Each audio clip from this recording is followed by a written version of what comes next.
साल था 1983। समुद्र के बीचों बीच एक नाव से कुछ समुद्री गोताखोर अरेबियन सी में छलांग लगा रहे थे। वह गहरे समुद्र में एक खास खोज के लिए उतरे थे।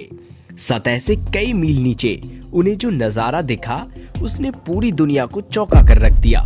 एक विशाल नगरी मानो आज के किसी आधुनिक शहर की तरह समुद्र के भीतर बसी हुई हो। ऊंची ऊंची दीवारें, सड़कें, मूर्तियां, महल और एक पूरा सुव्यवस्थित शहर। इस अद्भुत नगरी को देखकर सभी गोताखोर दंग रह गए। जब उन्होंने वहां से पत्थरों के नमूने इकट्ठा किए और उनकी जांच की तो एक रहस्य सामने आया कि यह पत्थर महाभारत के समय के थे।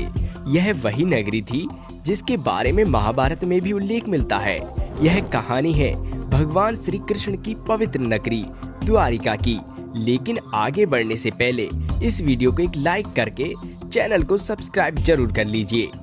दोस्तों, श्री कृष्ण का साम्राज्य सिर्फ इस धरती पर ही नहीं बल्कि हर मनुष्य के दिल में भी है। लेकिन आज हम आपको एक अदृश्य साम्राज्य के दर्शन कराने जा रहे हैं जो धरती की सतह पर नहीं बल्कि समुद्र की गहराइयों में छिपा हुआ है।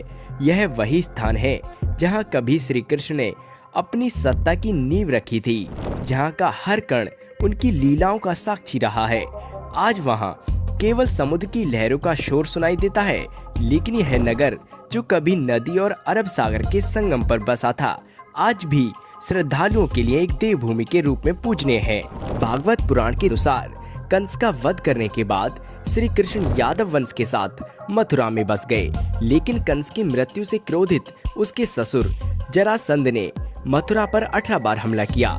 इन लगातार हमलों से परेशान होकर श्री कृष्ण ने मथुरा छोड़कर एक नई नगरी बसाने का निर्णय लिया।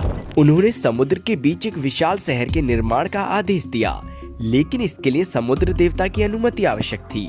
तब श्री कृष्ण ने समुद्र देवता की आराधना की, जिससे प्रसन्न होकर समुद्र देव ने उन्हें 12 योजन भूमि प्रदान की।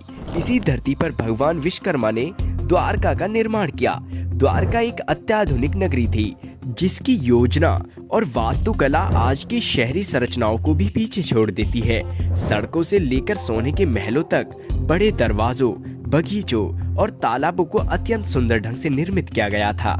इस नगरी के केंद्र में श्री कृष्ण का महल था, जो सबसे आकर्षक और भव्य इमारत थी।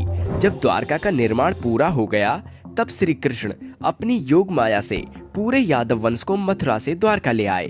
इसके बाद उन्होंने मथुरा जाकर जरासंध से युद्ध किया और विजय प्राप्त करने के बाद द्वारका लौटकर अपने परिवार के साथ सुख समृद्धि में जीवन व्यतीत करने लगे। श्री कृष्ण ने महाभारत के युद्ध में पांडवों का साथ दिया, जिससे कौरवों की हार हुई। परंतु कौरवों की इस हार से दुखी गांधारी ने क्रोध में श्री कृष्ण को श्राप दे दिया कि जैसे कौरवों का वंश नष्ट हुआ है वैसे ही यदुवंश भी समाप्त हो जाएगा। इसके बाद द्वारका में हालात बिगड़ने लगे और धीरे धीरे सभी यदुवंशी आपस में लड़ के मारे गए। जब सभी यदुवंशी समाप्त हो गए तो बलराम ने भी शरीर त्याग दिया।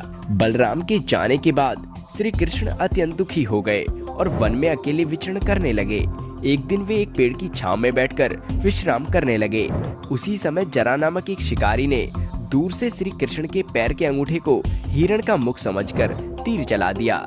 जब वह शिकारी अपने शिकार के पास पहुंचा तो उसने श्री कृष्ण को पहचान लिया और उनसे क्षमा मांगने लगा।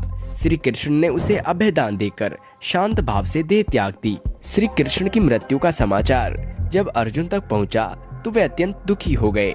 अर्जुन द्वारका पहुंचे। अर्जुन ने द्वारका के शेष बचे स्त्रियों और बच्चों को लेकर नगर छोड़ दिया। जैसे ही वे लोग द्वारका से निकले, नगरी और उसका राजमहल समुद्र में समा गए। दोस्तों, द्वारका आज भी एक रहस्यमय नगरी बनी हुई है, लेकिन वर्तमान में इसके समुद्र में छिपे अवशेषों की खोज की जा रही है। सबसे पहले द्वारका के समुद्री अवशेषों पर ध्यान भारतीय वायुसेना के पायलटों का गया, जब वे समुद्र के ऊपर से उड़ान भर रहे थे। एक खोज के दौरान समुद्र की गहराइयों में द्वारका के महत्वपूर्ण अवशेष मिले। उन्हें वहां से कई प्राचीन बर्तन मिले। खोज में करीब 500 अधिक प्राचीन वस्तुएं प्राप्त हुई, जिनमें पत्थर के ब्लॉक, खंबे और सिंचाई प्रणालियों के अवशेष शामिल थे। हालांकि इन खोजों की वास्तविक तारीख को लेकर विवाद जारी है, परंतु यह सबूत इस बात की पुष्टि करते हैं कि द्वारका कोई काल्पनिक नगरी नहीं थी, बल्कि वास्तव में मौजूद थी। भारतीय समुद्र वैज्ञानिकों का मानना है कि पश्चिमी तट पर मिले अवशेष 9000 साल से भी अधिक पुराने हो सकते हैं। श्री कृष्ण की नगरी द्वारका सिर्फ एक पुरातात्विक खोज नहीं बल्कि एक सांस्कृतिक धरोहर भी है जो हमारी आस्था, इतिहास और विज्ञान को एक साथ जोड़ती है। अगर आपको यह वीडियो पसंद आया हो तो इसे लाइक और शेयर करें और हमें कमेंट में बताएं कि आप और किस विषय पर जानकारी चाहते हैं। ऐसी ही अनसुनी, अनकही और अनदेखी कहानियों के लिए हमारे चैनल को सब्सक्राइब करें।